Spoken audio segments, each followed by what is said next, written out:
Iniintriga si Liza Soberano kaugnay ng sinabi niya sa isang panayam hinggil sa future project niya. In town kasi ang aktres na dumalo ng product launch ng isang holistic dog wellness brand. Ayon kay Liza, nag-uusap daw sila ng dating on-screen partner na sa Enrique Hill tungkol sa isang proyekto. So actually, I started my own production company last year, but I haven't officially launched it yet.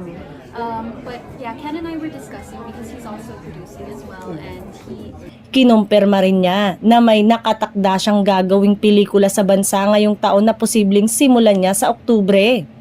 Ipinahayag din niya ang kahandaan ng gumawa uli ng teleserye.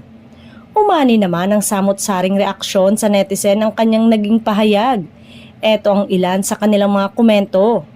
I miss Liz Ken, looking forward to the reunion project together. Akala ko isinuka na ni Liza ang LT. Bakit babalik siya kay Ken? After all her hanash, babalik siya sa Pinas. Kinain ba niya ang mga salita niya? After all is said and done, tatanggapin pa ba siya muli without the backing of ABS-CBN?